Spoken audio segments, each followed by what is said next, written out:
Apozuka na idiada chalo din kam kwenakos. Mi jiram kel mileti jak mite michi yarpan. Goran wale biloy gwande.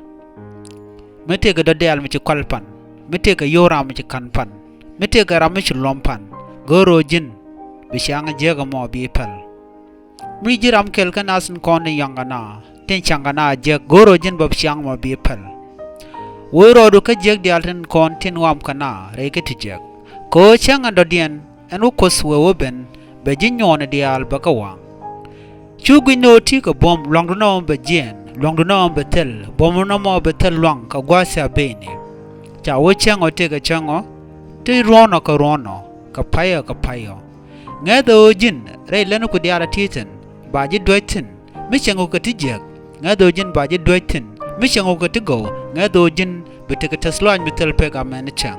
goro jin broadway re ching ni diaten kontinanga ji re kitijek woyrodu re lom woyrodu re nyar chukwel ka chudom wocheng jek dialan kontinanga ji re ring ni ngado jin chaji chakala ramde na lwak ke je rona me ron kina daru de daru de diok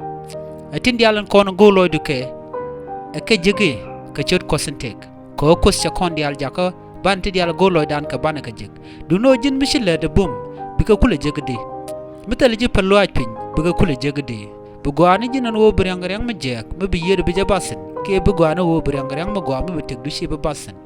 ran nga je wo beliu karan nga je wo torun bajale ne kan kajin etegni nogomo nogona tegwe mona me ko brijek bugala ta bakarun bites ni en michro binyo jetin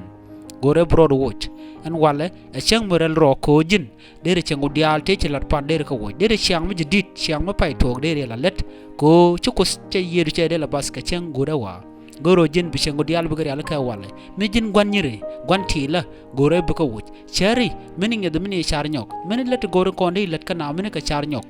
mi te di jeg la le de woro tin jin nang nat jin gwan lom jin gwan kai ka woyro tingen chenga to ko kwene ko sibelene ben ngado jin chai chak bang tika lot lodo jin benaz be lok bika nok ka noga nan chala ra kunyal ko disha kon chak bang chaka kon ko to ban let ka ban kalat na ga na tu mon no